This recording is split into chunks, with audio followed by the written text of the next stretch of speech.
Welcome back to my garage. It's been a little while since I've done an update, so I apologize for that. I still have the 360. It's been doing great. Got the car polished up pretty nicely, and cosmetically it looks a little bit better. Today I'm going to be tackling something that's been bugging me the entire time I've owned the car, which is actually the ride height. As you can tell, it needs to be dropped a little bit. Nothing extreme, but maybe a quarter inch to a half inch. We'll see once it's on there. I feel like the back could use a little bit more lowering than the front. Most people will actually just adjust the factory coilovers. I bought the tool to do that, but unfortunately found out that mine are completely frozen up. Couldn't move them even with a sledgehammer. Since mine are frozen up, it left me with the option of either going to aftermarket or finding some replacements from another car. I decided to go aftermarket. Found a company named HIRO Performance. So today I'm going to be installing these on the car and see how they do. The coilovers themselves look to be well built. They have a red dust cover. I believe you can actually choose your options on if you want to change the colors of everything. I would have preferred a different color boot, but I didn't want to wait for another one to be built. These were in stock, so I went ahead and took them. I think overall they'll look great once they're installed though. Use the factory points, have adjustability. You just turn it right here. Most cars will have a little extension there where you can turn it. The design of this car wouldn't allow it, but I think that's a pretty good solution how they did it. So the first step is going to be to get the car in the air. I'm going to put it on the quick jacks. Typically you can't really do coilovers or suspension work where there's a sway bar and you have just one corner jacked up. It puts pressure on the sway bar and it complicates things. So if you have a way to put the car in the air with all four wheels off the ground, that's the easiest way to go about it. So let's do it.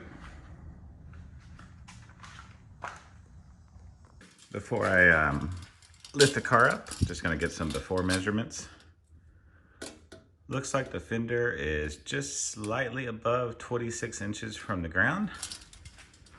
And the rear looks like it's just under 28, maybe 27 3/4. So let's fix that. First things first, just gonna break the lug nuts free before I get it in the air.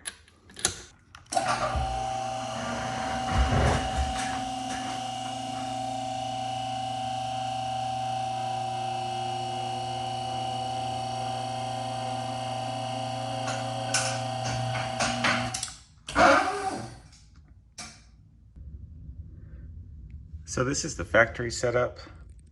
Super simple how it mounts. There's just two bolts on the top, one on the bottom that has a small trick to get out because the bottom bolt is actually two pieces that screws together. So half of it goes to the sway bar and the other half goes through the strut mount. Once those are out, everything will just drop right out. One thing that I won't be keeping, unfortunately, is the factory adjustable suspension. Honestly, it doesn't really do much with these dampers having 50,000 miles on them. Who knows what kind of condition they're in anyway. I noticed some of the bushings look like they're a little perished. Something to probably replace here in the near future as well. My plan for deleting this is to actually run a resistor in place so the factory computer thinks the suspension is there, in which case won't have lights and I'll be able to still utilize a sport mode. Okay, the bottom looks to be a couple of 19s. So we'll zip these off and then we'll get them separated from the sway bar itself. Okay, after what felt like forever. So you put an 18 on this side, 19 on this side, break these bolts free, and after many turns, this will pop out, and then you can simply pull the strut mount completely out. Next up, we're just gonna remove this sensor here. It's held on by a single 10. I believe these are 17s, and once these are loosened, we'll be able to drop everything out of here. Don't forget to disconnect this first. For some reason, the plug is on the coilover side. I'm not sure why that is. Definitely don't want to leave this just dangling here, so we'll think of a solution here later on. Okay, both of these are out. Now we can Gently pull this out and the coilover will be completely free, as you just heard. I'm gonna have to put the camera down so I can grab this so it doesn't fall. Here's a side-by-side comparison of the OE coilover and the new one. Looks like the body itself might be slightly smaller on the new one. The springs are definitely much longer. Obviously, they're going to be different spring rates. So we're going to install these and see what we think of them. So this is how it looks installed. I've left the sway bar off for now just because I'm not sure if I'm going to need to adjust the height, and this will make it much easier if the whole shock body has to come off to do that. But overall, looks pretty good. Everything lined up nicely. So we'll move on to the other side. All right, the front's now done. We're going to move on to the back. Looks like more of the same as far as connections. The back struts are just a little bit longer. This car has probably the worst caliper painting job I've ever seen. They even got some on the end link down there. They're supposed to be red. I'm not sure if I'm going to redo them in red or keep them yellow, but they're definitely needing to be redone. Look at that. Terrible. Here's a better look at the bolt that holds the assembly in. Goes to the sway bar here. On the back, I was able to just loosen the sway bar and take everything out very easily. Much easier than the front, so that's a good sign. So next, we'll just pull the top bolts out, and this should be out of here. I just finished up the back. Pretty straightforward. Again, you have your 2 bolts at the top, the one large one at the bottom, and the sway bar link, which we'll put on at a later time once the other side is done, so it's much easier to slip into place. Overall, one of the easier cars I've actually worked on. The new suspension is completely installed. I went ahead and just taped off the connectors for now, just to keep water out of them. Once my resistors arrive, I'll go ahead and take the wheels back off and fix that. Probably have to do some adjustments as well, but let's see where it sits.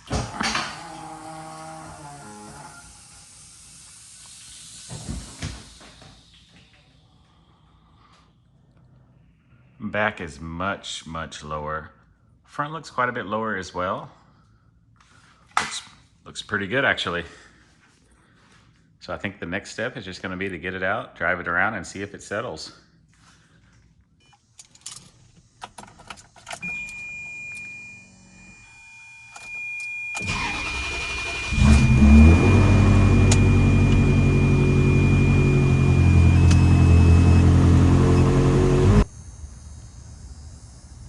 Here's the final result.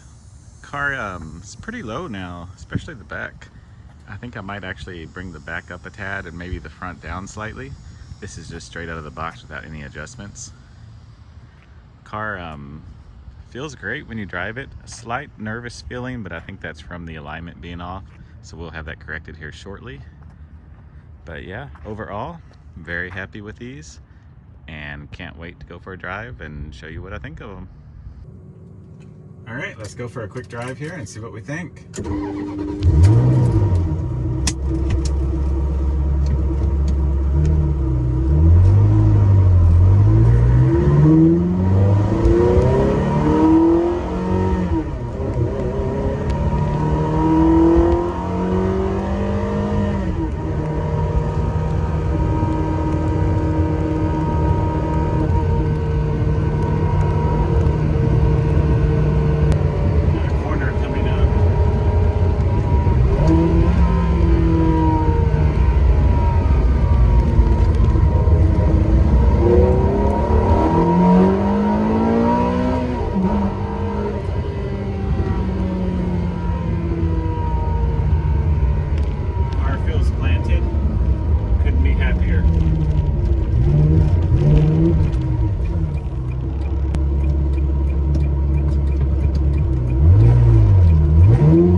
just some normal driving here.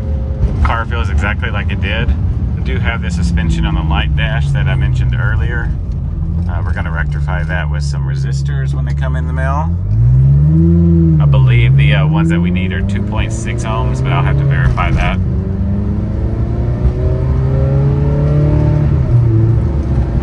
Other than that slight nervous feeling from the alignment being so far off, I couldn't be happier with these coilovers.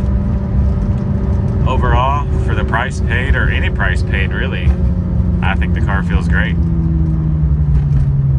So there's my review of the HIRO coilovers. Overall, I think they're worth every penny.